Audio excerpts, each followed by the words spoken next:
Dignaron, dito na naman tayo sa another episode ng ating vlogs, Badong Arateles po. Pag-uusapan natin ngayon, ito po, no, ang Dolomite Beach. Ang napakagandang Dolomite Beach. Ang Dolomite Beach na dating basura, tonelada pong basura ang nahukay sa Dolomite Beach at ngayon po ay naging pasyalan, ay paiimbestigahan po ng HOR. Dahil, kapit po kayo baka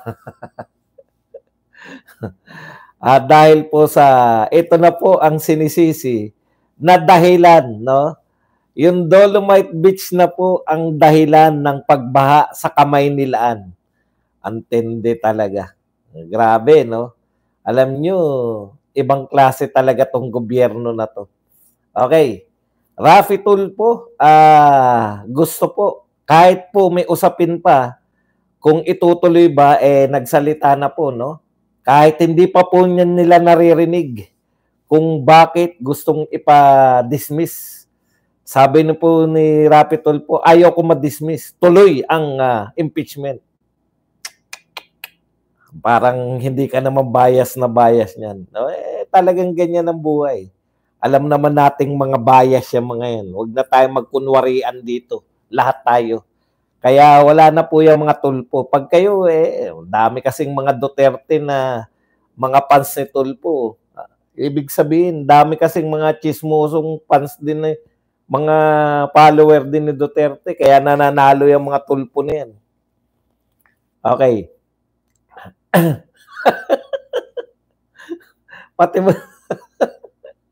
Pati ba naman kung ano gamit?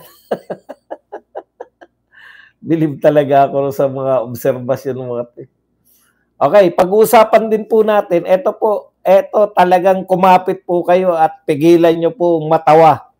No? Pinahayag po ng Pangulo, BBM, na ipa-privatize niya.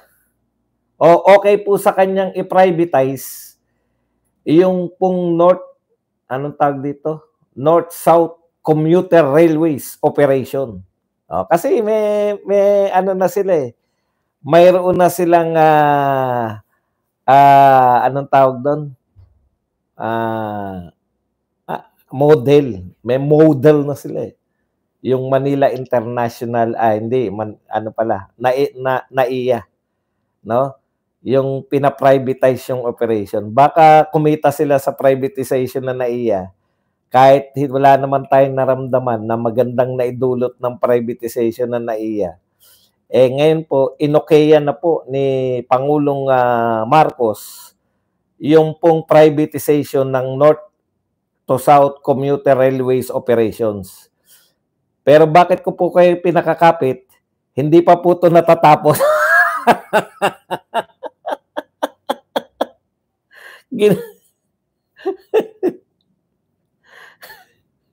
Hindi naman groundbreaking. Ang sakit sa bangs. Yan po mga pag-uusapan natin. Yun na okay lang nag-ooperate na. Pina-privatize na. Pina-privatize na. Hindi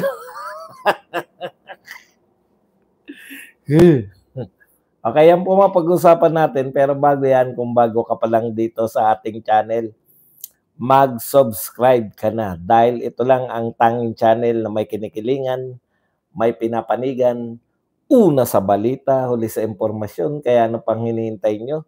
Pindot na. Okay, unahin na natin itong kay Tulfo. Ayon po sa napakahusay, napakatalinong si Raffy Tulfo, give her a day in court. Iyan. Okay. Mas gusto raw ni Senator Raffy Tulfo na matuloy ang impeachment trial laban kay Vice President Sara Duterte para mabigyan ng pagkakataon ang bise na ipagtanggol ang sarili laban sa mga akusasyon sa kanya. Ayaw kong ma-dismiss, sabi ni Raffy Tulfo. Gusto ko talagang magkaroon ng trial para ma-prove niya sa kanyang sarili yung sinasabi niyang inosensya. Innocent po. Give her a chance, give her a day in court. Saad ni Tulfo sa kanyang press conference ngayon. Okay. Alam niyo po, mga kapatid, wala namang problema diyan, no? Kaya lang may nakakalimutan i-consider tong mga senador. No? Ano po 'yun? Okay. Bakit po ba tumakbo ang kampo ni VP Sara dito po sa Supreme Court? Bakit po pa hinihingi sa inyo na i-dismiss, no? Yung impeachment trial o yung impeachment complaint. Kaya po pinadi-dismiss dahil mayroon pong paglabag sa batas, sa ligang batas ng Pilipinas. Ang gusto mo bang sabihin para lang mapagbigyan yung mga amo mo, Senator Tulfo, no? Na maituloy pa rin yung pang-uusig kay VP Sara, baliwalain na lang natin yung nilalaman ng saligang batas. Yung batas po ng impeachment, nagsasabi po, isang beses lang dapat nag-e-entertain ng impeachment complaint. Isang beses lang po. Di po ba? Okay. Ikaapat yung nililitis nyo. Di ba kahit hindi, pareho tayong hindi abogado, Senator Rapi Tulfo. Ikaw mahilig ka sa justice ng shortcut, di ba? Unawain mo naman, fourth impeachment complaint ang tinatalakay nyo. Hayaan nyo, pag-usapan nyo muna kung ito ba ay naaayon sa batas yung reklamo. Hindi po ba? Yun yung sinasabi ko eh. Kaya dapat matuto na tayo. Sa 2028, wag na po tayo maghalal ng mga tao na sa madaling salita, mga Duterte na lang iboto natin. Wag na tayo maghalal ng mga TV personality, mga sikat, na kagustuhan lang naman ng kanilang mga sinusunod. Okay. Pag-usapan nyo po muna kung legal ba yung sinampang reklamo kay VP Sara bago kayo mag-proceed sa trial. Kino-question nga yung legality. Pag na-resolve na ninyo yung question sa bagay, hindi naman makakaporma lahat yan kay Marcoleta. Yun na lang po ang pag-asa natin. Senator Marcoleta, sana unang unang araw pala ng Senado, bakbakan mo na lahat yan mga yan. Okay, punta na po tayo rito sa iba pang balita. Ito, segue lang tayo ng konti Hindi ko nasabi na pag-uusapan to. Pero yung kay De Lima po, maikli lang rin to. Ito po yung kay Laila De Lima.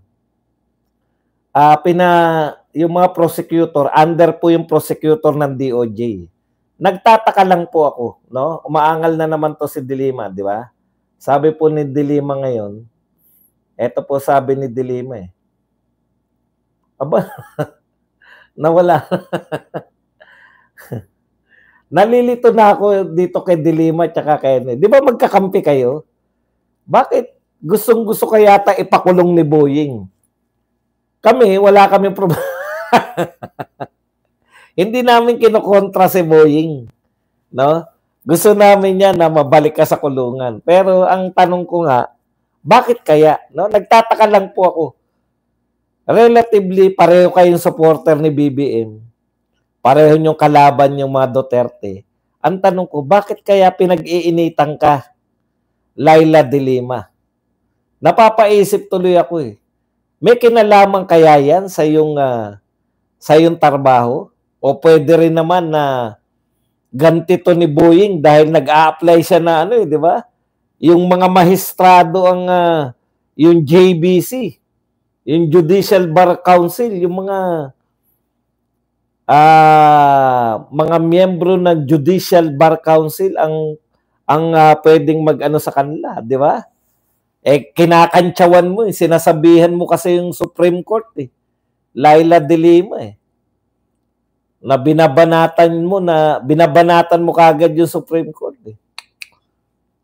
Subaybayan po natin. Wala po tayong kinakampihan sa kanila. Nagtataka lang po ako bakit nagbabanatan yung mga supporter ni BBM na mga abogado.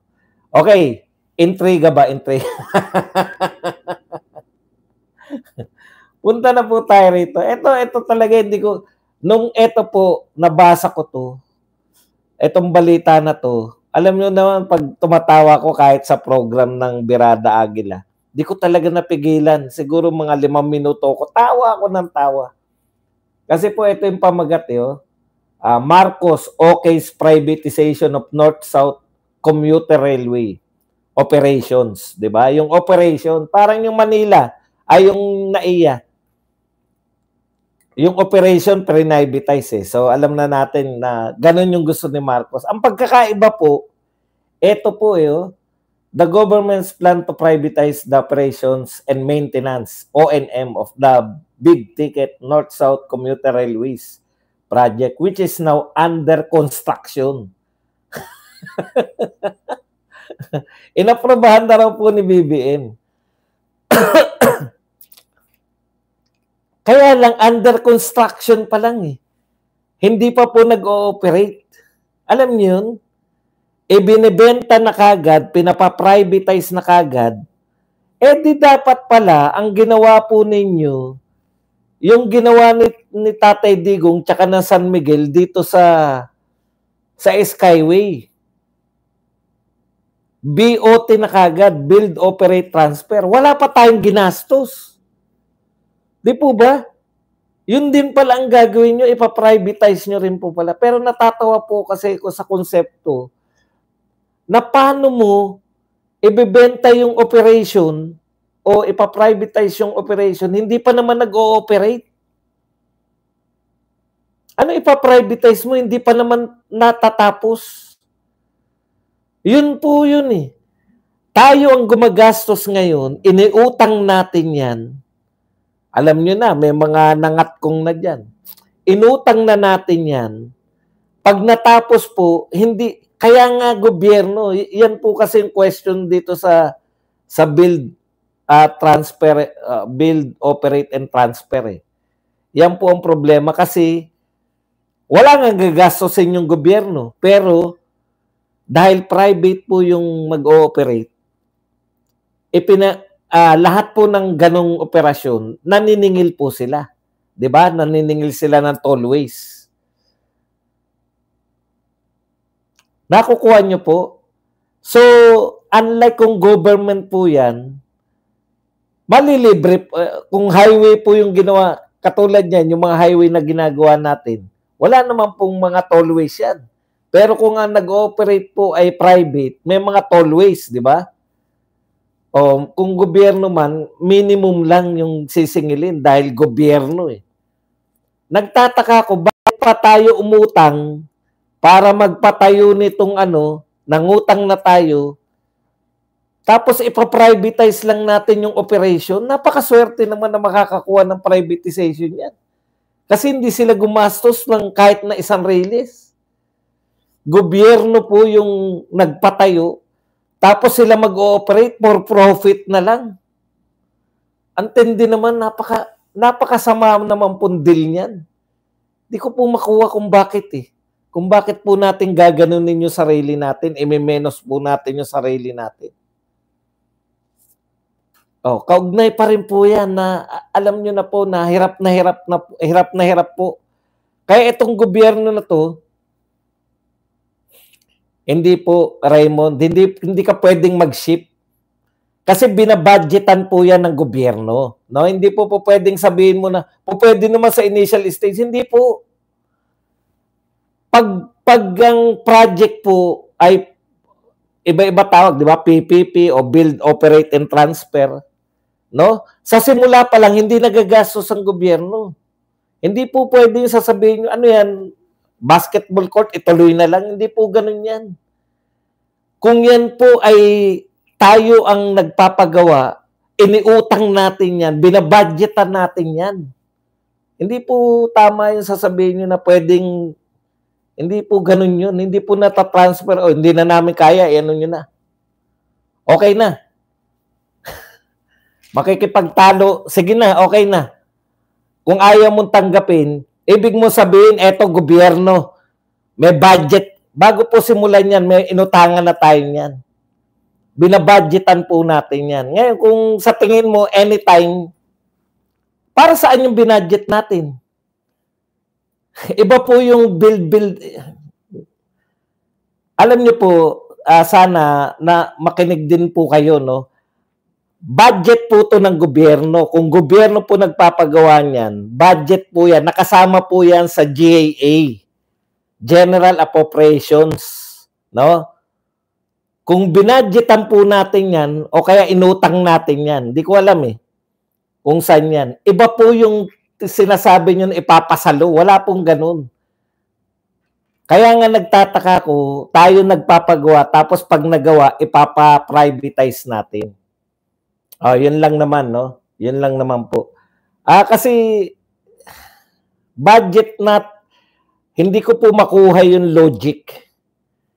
Dapat pala, pwede naman po, ang dami pong gusto niyan Alam niyo po yung mga private, gusto po nila kasi wala silang kalugi-lugi. Sila mag-ooperate. Hindi sila bibili ng lupa. Alam niyo yun, ang pinakamahal diyan yung lupa Hindi sila bibili ng lupa, hindi sila bahala yung gobyerno mag-ooperate. Eto nga gawa na Kasi po pag-aari ng gobyerno yung release ng train, di po ba? Yung private institution, kahit gustuhin po man nila, hindi naman, paano mo bibilin sa gobyerno yan para makapagtayo ka ng privately operated na train system?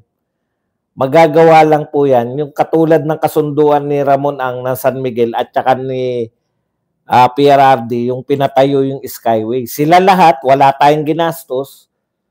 Tapos pag nag-operate na, i-ooperate nila ng ilang taon. Pag nakabawi na sila at kumita na sila, tsaka itatransfer uli sa Pilipinas. Ganun po yung build, operate, and transfer, di ba? Wala tayong pera na nilabas. Nagkaroon tayo ng highway na wala. Pero marami pong tumututol sa ganyang paraan kasi supposedly yung mga highway, yung mga ganito ay ano po yan, no? Public transport, 'di ba? Public po yan Kaya dapat hindi privatize. Yun yung kaya kung BOT lang lahat, walang gastos ang gobyerno pero magagastosan eventually, babawian po niyan yung mga gagamit niyan, yung mga highway, yung mga, kaya nga maraming hindi dumadaan sa Skyway kasi may bayad. O yun po yun yung ginhawa ka, nasa taas ka, pero may bayad yun. Samantalang pag sa baba ka, walang bayad. Dahil pag-aari ng gobyerno yung highway sa baba. Yung highway sa taas, ino-operate ng private. Okay. Kaya, bakit nyo pa pinadaan sa tayo pa gumawa tapos ipa-privatize nyo rin kaagad? Di ba? Lugi. Lugi tayo. Anyways, kaya nakakatawa. Nakakatawa talaga Wala tayong magagawa.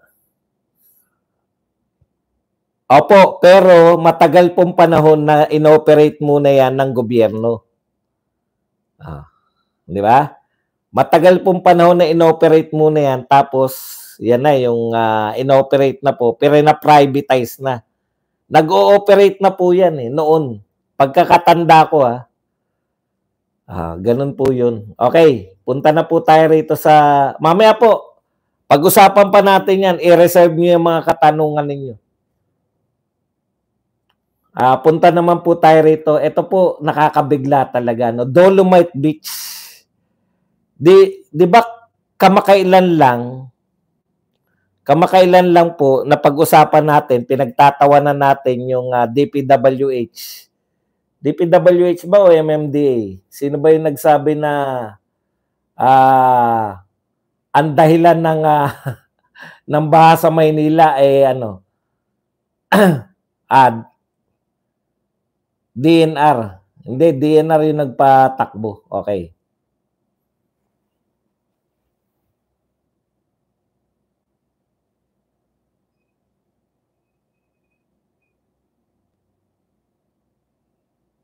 Teka lang para lang alam natin kasi marami mahuhusay sa mga viewers natin eh. Magkamali ka lang nang sabihin, i-correct eh.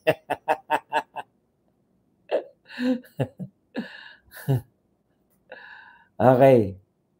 Asan na ba yun? MMDA.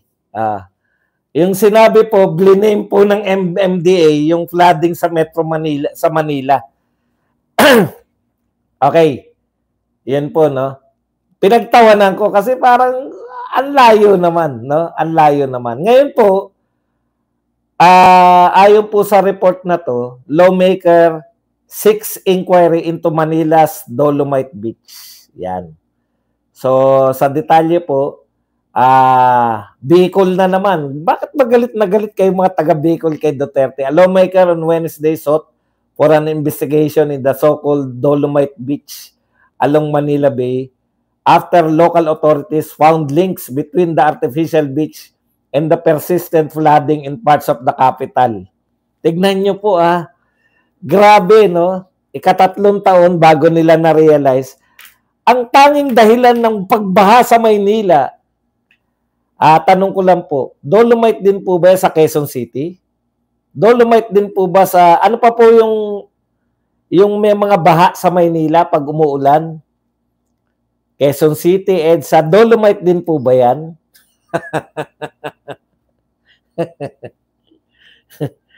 Okay. Ang katay po sa muka no ng mga balitang ito. Sabi ni Bicol Saro Representative Terry Redon, wala tayong magagawa, boboto ng mga taga Bicol yan, di ba?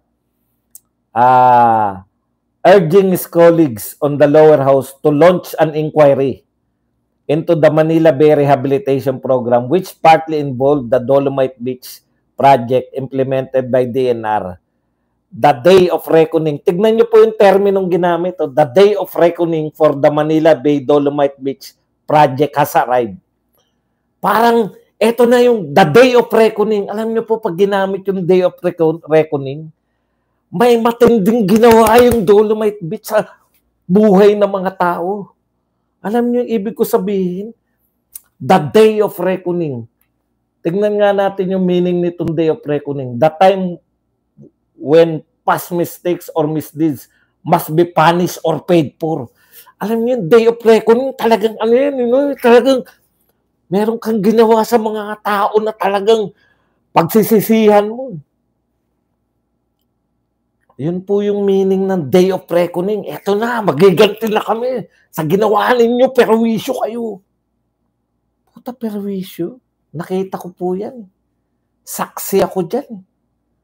Alam niyo po ba kung anong meron dyan sa Dolomite Beach na yan? Hindi po basura na lumulutang lang. Burak po, pati po. Kaya hindi po simpleng pwedeng yung maglinis-linis lang. Ang ginawa po dyan, tinanggal po mismo sa kaila-ilaliman. Kaya po luminis yung tubig dyan pag lumilinis yung tubig. Kasi po talagang hinakot yung basura dyan, yung mga burak sa ilalim niyan. Tapos pinalitan po ng ng mga buhangin. Kaya yung napalit pong bago po sa ibabaw lang po yung Dolomite yan. Yung kauri niyang buhangin, pinalitan po yan. Tonelada po nilagay dyan. Grabe mag-isip tong mga to. Siguro namimiss nitong na to, Bicol Saro na to. Congressman, tanong ko lang po, no? Kasi, ewan ko, taga-Bicol kayo no? Kasi po kami, dumadaan po ako dyan Estudyante po ako pasensya na po yung kumakain, tigil nyo lang po muna, no? Ang bantot dyan, Congressman. Pag ganun po yung wall dyan, no? Yung mga wala pong CR sa Kamaynilaan, congressman, no? Diyan po tumatae. Excuse po sa term. Diyan po tumatae sa wall. Naka ano yan? Ang gagaling po umebs ng mga yan. Hindi po sila nahuhulog sa wall. Ganon din po yung EBS nila. Hindi rin po nahulog kasi pa-slant eh. Kaya gugulong yan, didikit. Tapos maaarawan congressman, no? Alam mo yung naarawan na EBS ng tao, pinakamabantot sa lahat. Tanong ko lang po, congressman ng Saro, Bicol Saro, tumatay ka ba dyan nun? Kasi day of reckoning. Parang minasama mo yung nalinis yan. Alam nyo, nagsalita, eto baha po ang pinag-uusapan. Ang sinisi nyo, Dolomite. Grabe po, ibig nyo sabihin, dahil sa Dolomite, ang gusto nyo bang palabasin dahil sa Dolomite, wala nang malabasan yung tubig yung Maynila? Imposible pong ganung katatanga yung nagplano po niyan. Kasama po ang plano niya. In fact, ang katotohanan po, congressman, no, para po sa kaalaman nyo, no, yun pong nilalabas po na tubig dyan, malinis na kasi dumadaan po sa filtration. Congressman, kung masama po sa inyo, ang gusto yata ni Congressman, lahat ng maraming tubig, diretso na po na umagos uli sa Dolomite. Para saan pa pong ginastusan po natin yung paglilinis dyan hanggang Burak? Kung babalik po tayo sa dati na hindi sasalain. Antindin nyo naman po, Mr. Congressman, yan na po ang dahilan. Talaga po, may maniniwala po kaya sa inyo na matitinong tao? Marami pong maniniwala sa inyo, pero hindi po matitinong tao. Ang ibig nyo sabihin, Congressman, ang dahilan ng baha sa Maynila, Dolomite Beach? Bakit pa po tayo gumastos ng trilyon sa flood control? Kung ang alam nyo naman pala, Dolomite lang, di tanggalin na lang ang Dolomite, dumihan na lang uli yan, lahat na maruruming tubig dyan na uli paagusin. Yun po ba gusto nyo? Hindi naman.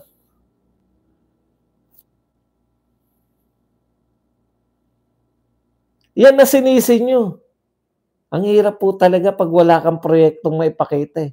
Alam nyo po, kung flood po, kung ang dahilan po ng, pwede po ba kaming mag-suggest? Kami pong mga hindi naman kami pong mga hindi bubong Pilipino, pwede po ba mag-suggest? Kung gusto nyo pong alamin kung bakit may baha pa rin despite na trilyon ang ginagastos ninyo, imbestigahan nyo po saan napunta yung mga flood control project. Huwag nyo pong pagdiskitehan yung Dolomite kasi hindi po siya flood control.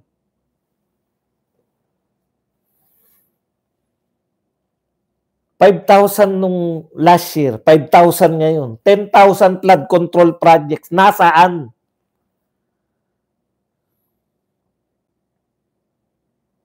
Inutos po ng Supreme Court yan, linisin ng Manila Bay.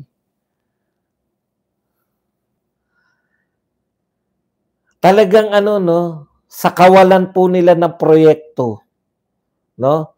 Wala po talaga silang maipakitang proyekto. Siraan na lang yung may magagandang proyekto. Siraan na lang natin yung mga Duterte. Hindi po epektibo, Mr. Congressman. Sabagay, mananalo ka pa rin kasi yung mga taga Bicol, ewan ko po pasensya na po kayo mga taga Bicol. Proud po ba kayo na binoboto niyo yung mga congressman na ganyan? Paimbestigahan, day of reckoning pa yung salita eh. Day of reckoning is coming. Puta kala.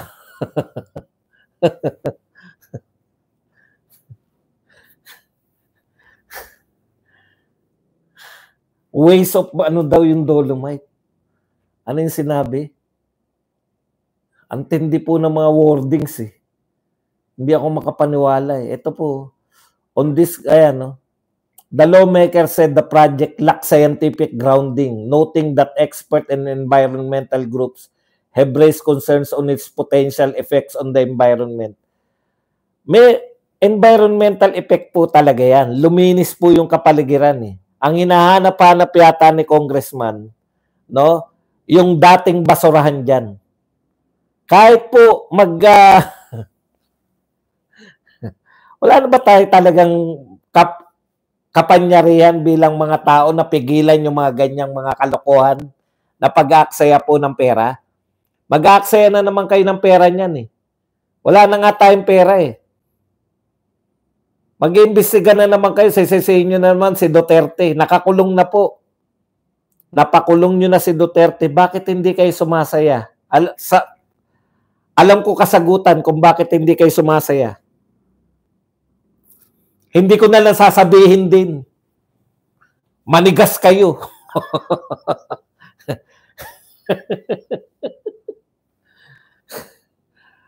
Tignan nyo ha. Eto, antindi ng wordings nito ni Congressman Redon eh. Criminal wastage of public funds. Criminal waste. Hindi ng mga wordings niya eh. Mahilig ka kasi manood yata kung ng mga ano. Ang sabi niya, di ba? Antindi. The day of reckoning is coming. Criminal wastage of funds. Public funds. On this graph charges are all but certain. Certain daw na marereklamo niya na naman.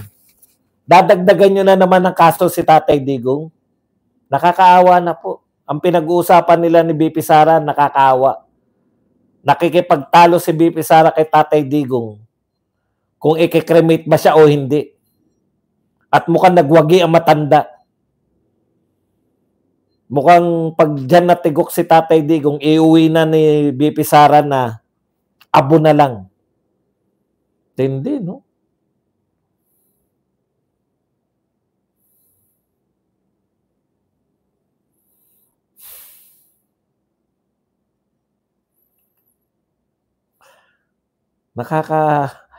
Big words, no?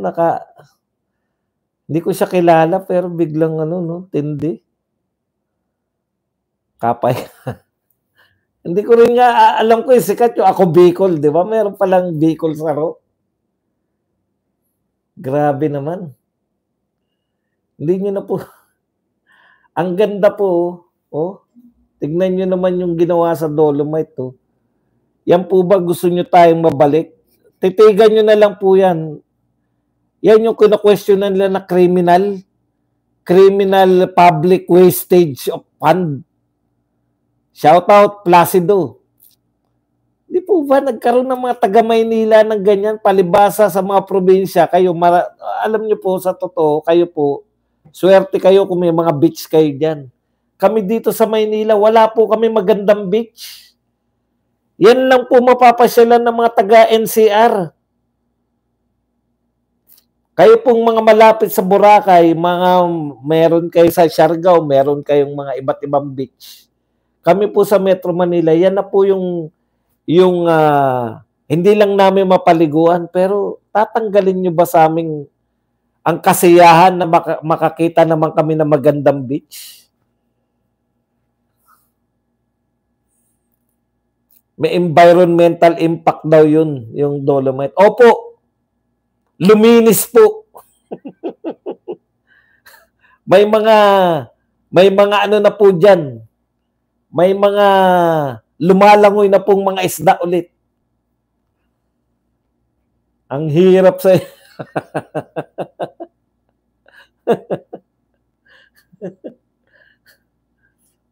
Di ba kayo magre-react kayo mga taga-Maynila? Na ginagawang kasangkapan kayo para banatan yung... Talaga bang kayo bad trip? Kayo bang mga taga-Maynila, bad trip talaga kayo sa Manila Dolomite Beach? Magsalita naman kayo, pagtanggol nyo naman yung...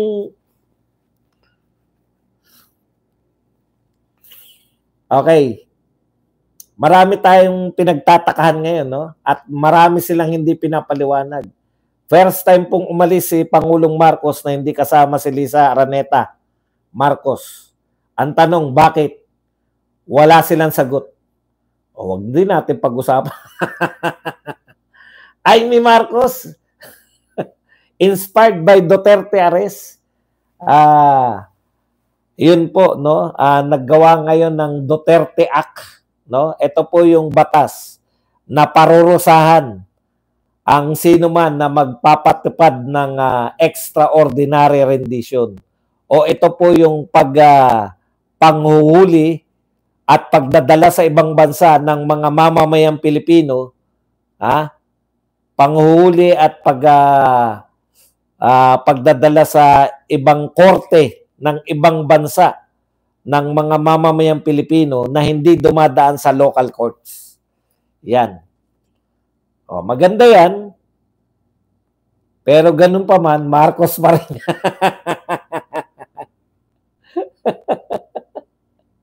Marcos pa rin.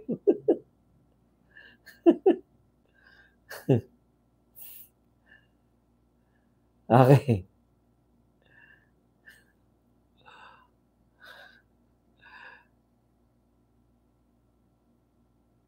Yun pala, nakalimutan natin, no?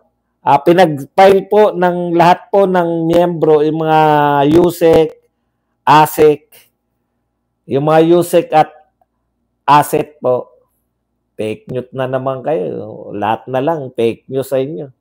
Alam nyo, pag hindi nyo masagot, fake news na kagad. Lulu, thank you very much sa $2. Ito po, si USEC Claire ay naghain po ng ano na nga yun? Resignation. Courtesy resignation, no? Dahil pinaghain po sila lahat ng courtesy resignation ng bagong upong PCO chief. Huwag po tayong pumayag na tanggalin sa pwesto. Seryoso ka muna ba daw? Huwag ka tumawa, puta, na pagkakamala kang Huwag po tayong pumayag na baka ito po ay pakana lamang nila para matanggal sa pwesto si Auntie Claire.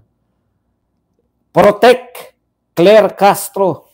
Kinakailangan po, sama-sama po tayo. Ipakita po natin ang lakas ng puwersa natin na huwag tayong pumayag na matanggal po sa PCO. #Protect Auntie Claire. Masakit po yan para sa demokrasya. No? Pag tinanggal po, ikaw Dave Gomez, yung mga wag nyong tatanggalin si Auntie Claire dahil si Auntie Claire ang protector ng demokrasya sa Pilipinas. No? Protect Claire Castro. Natatawa.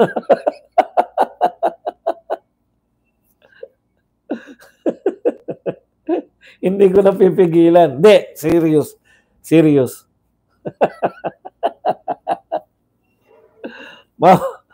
Mawawalan tayo ng pagtatawanan. Sobra naman. Nakakaaliw na nga eh. Ayan lang po ang ating topic. Ayan lang po ang ating topic. Pwede na po kayo magtanong. Pwede po kayo magbigay